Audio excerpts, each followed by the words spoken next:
chegando com notícias do Cruzeiro na turma do bate-bola, o Emerson Pansieri. Boa noite, Emanuel. Boa noite, Léo Figueiredo, a quem nos acompanha na turma do bate-bola.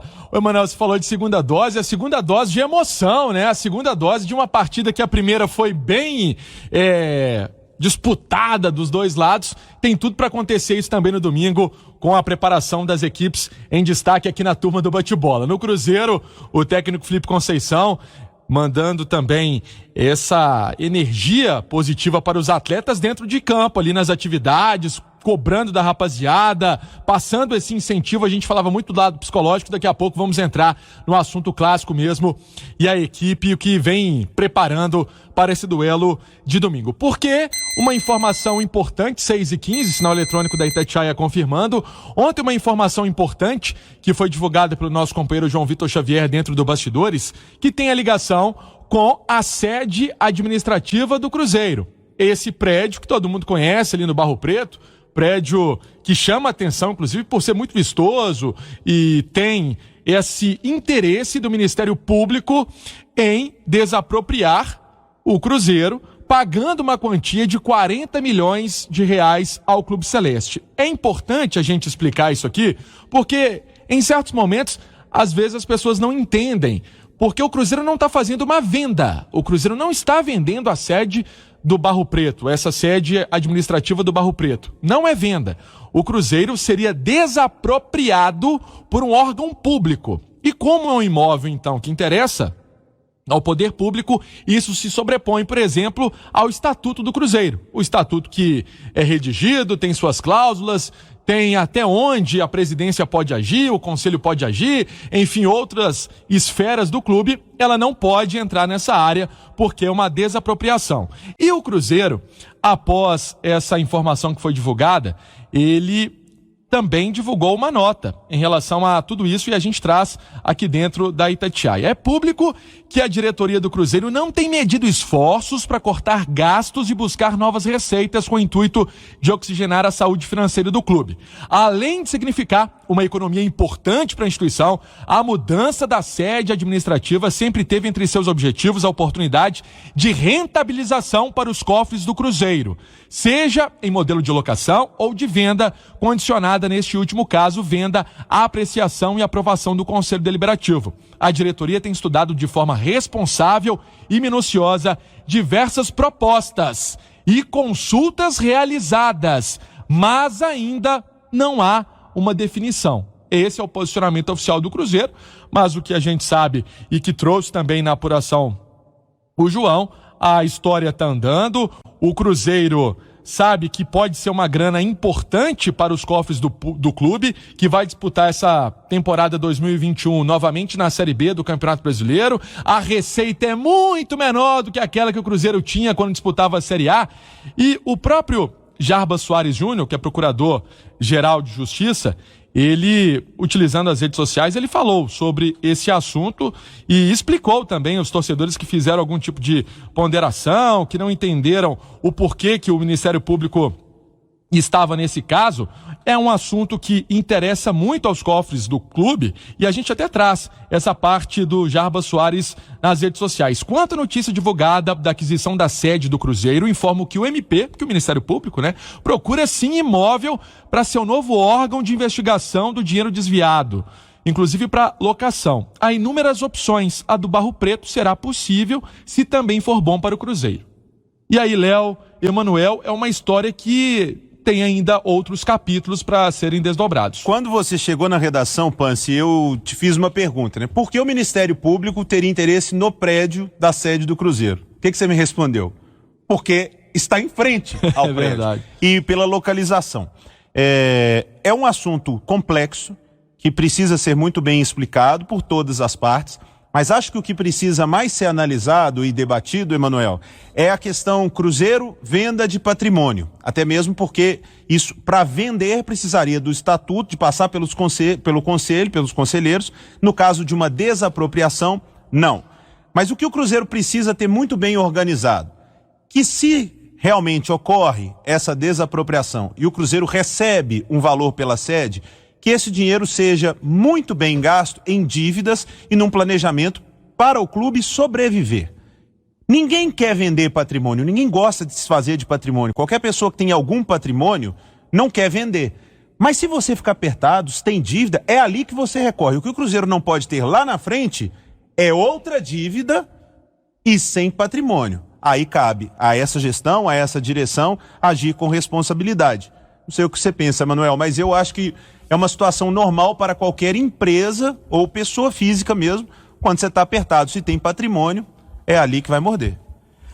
Ô, Léo Figueiredo, tem um conceito antigo, uma história antiga, que às vezes você tem que vender os anéis para não perder os dedos.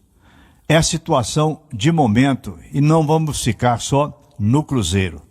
O Atlético também está com uma dívida monstruosa. O Atlético talvez tenha mais recursos financeiros nesse momento de ganhar dinheiro em competições e também estando na Série A do Campeonato Brasileiro e com um plantel mais valorizado do que o do Cruzeiro. Mas o Atlético também pensa em se desfazer dos outros 50% que ele tem no Diamond Mall. O primeiro lote do Atlético, a primeira metade, foi para a construção do estádio. E o Atlético, até com o estádio, pode levantar mais recursos. No caso do Cruzeiro, o Cruzeiro tem receitas menores e corre o risco também de não subir para a Série A do Campeonato Brasileiro, o que agravaria demais a situação do Cruzeiro. E conversando com alguns cruzeirenses bem intencionados, eles acham que é um luxo muito grande o Cruzeiro ter, por exemplo, 2 centros de treinamento. O Cruzeiro tem a Toca 1, o Cruzeiro tem a Toca 2.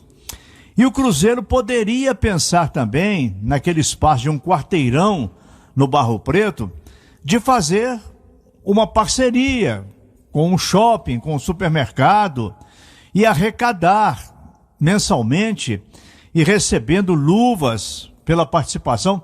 Tudo são ideias, nós não estamos sugerindo nada, mas só com venda de camisas, sócio torcedor, o Cruzeiro não vai sair dessa enrascada. Está muito difícil e todo dia nós estamos noticiando aqui na Turma do Bate-Bola que jogador tal, jogador Y, jogador Z, entrando na justiça para receber. O Cruzeiro fez acordo com vários jogadores, com empresários, para pagar mais à frente. De onde que esse dinheiro vai aparecer é muito difícil. Ô Léo, o Pansieri, olha, só com o dinheiro do BH, do Pedrinho, o Cruzeiro não vai sair dessa situação, não. É verdade, é muito bem colocado por você, Manuel e Léo Figueiredo. É um assunto importantíssimo. Você tocou nessa questão de todo dia ter uma ação judicial no Cruzeiro. Então vamos lá, mais uma, já que você tocou nesse assunto, e é assunto do dia, inclusive, nessa cobertura do Cruzeiro. O Rafinha, todo mundo sabe, o Rafinha foi campeão no clube e hoje é jogador do Coritiba, retornou para a casa que ele já tinha atuado. O Rafinha entrou na justiça cobrando R$716 mil aproximadamente. Ele que tem uma passagem de 143 jogos, 14 gols, tem 13º, 1/3 de férias, bicho, férias proporcionais, uso de imagem, bicho do Campeonato Brasileiro 2018, multas, enfim, são vários os pedidos, mas é a realidade do Cruzeiro. Mais um atleta que entra na justiça, assim como já entraram ex-treinadores, ex-auxiliares, agentes, empresários. É uma situação que o Cruzeiro convive. Hoje, mais essa do Rafinha entrando na justiça, querendo ressarcimento no que ele entende que tem direito. Outra história, agora envolvendo o garoto Estevão William, o Messinho, que deu todo aquele problema, enfim, com a matéria veiculada no Fantástico, na Rede Globo, e dali os desdobramentos da investigação que aconteceu na polícia, no Ministério Público. O UOL publicou uma informação que o Messinho estaria saindo do Cruzeiro, que ele não permaneceria no Clube Celeste. Tem 14 anos, inclusive o garoto, é tratado como uma joia realmente na base do Cruzeiro, com um futuro brilhante pela frente. Até a apuração que eu pude fazer, ninguém do Cruzeiro recebeu uma carta que teria sido escrita pelo pai. Alguns torcedores até enviaram mensagens utilizando aí as redes sociais, querendo saber do nome dele, tá errado, enfim. E eu também pude acompanhar e trazer alguns detalhes sobre esse caso, é que o Cruzeiro vinha fazendo um trabalho especial com o garoto, com a família do garoto, passando para ele uma assistência e sempre apresentação multidisciplinar, com profissionais do Cruzeiro, mostrando a evolução dele enquanto atleta, muito jovem ainda, por isso todo um cuidado com a cabeça da criança também. É uma criança, a verdade é essa, 14 anos. É um menino com treinador, pedagogo, psicólogo, enfim, mas é uma situação que acontece. Vamos ver o que vai acontecer com esse garoto que era tratado realmente como uma joia, Léo. Tá indo pro Palmeiras. Exatamente. Tá acertando com o Palmeiras, com 14 anos ele já pode fazer o primeiro contrato de formação e tá indo pro Palmeiras o Messinho. E o time? Tem novidade no time ou não? Vamos lá. A manchete foi que o futebol vai ser diferente, mas o time é o mesmo? Por favor, explique. Vamos lá, depois da gente contar essas histórias aqui, porque são importantes também no noticiário do Cruzeiro, mais um dia de atividade na Toca da Raposa, com muita seriedade, e foi colocado inclusive pelo atacante Bruno José sobre essa vontade do time de conseguir essa classificação para a final do Campeonato Mineiro e tudo que representa para dentro do time e para o que o Cruzeiro vai fazer na temporada. Isso dá confiança, isso dá vontade, o que também é claro, e o Emanuel trouxe muito bem, inclusive na manchete, o Felipe Conceição, pelo jeito, não vai mexer na formação do time. Os 11 iniciais, Léo Figueiredo, você que fica ali naquela ansiedade para ver como é que vai ser a compactação, se vai ter um caindo pela esquerda e pela direita, um saindo da área, é por aí o que o Cruzeiro vai fazer. É tentar armar alguma para o Lisca, para o América, em termos táticos, em termos de ideia, e não sobre a escalação dos 11 realmente iniciais que vão começar o jogo. Hoje teve esse treino à tarde, também bola parada defensiva, ofensiva, sendo o trabalho ressaltado com o técnico Felipe Conceição, e o Cruzeiro tomou gols com jogadas vindo do lado esquerdo, Léo Figueiredo. Por isso, uma atenção também ali na sobra, na marcação, com o Cáceres, o paraguaio, que é experiente, mas joga muito, e ali talvez ele precise de um apoio para algum cansaço que acontecer no segundo tempo. Isso é normal de qualquer atleta que já vai beirando aí os 30 anos. É uma situação que o Cruzeiro está observando para esse duelo contra o América. E aí, uma possível novidade, uma tendência. Hoje o torcedor celeste acompanhou nas redes sociais da Rádio Itatiaia, no site também da Itatiaia, nosso departamento web sempre ligado, querendo colocar essas imagens para o torcedor celeste. A camisa nova do Cruzeiro, ela faz parte da celebração do centenário do clube, gola em V, tem botões na parte frontal, nas costas da camisa, na altura da nuca, tem o desenho do escudo do Palestra Itália, fazendo essa menção, a lembrança do Cruzeiro. É uma camisa branca com detalhes em dourado. A tendência é que o Cruzeiro possa utilizar. O Cruzeiro não confirma, mas há uma tendência que no clássico, quem sabe contra o América, ele use essa camisa, já que está sendo comercializada a partir desta sexta-feira, Emanuel.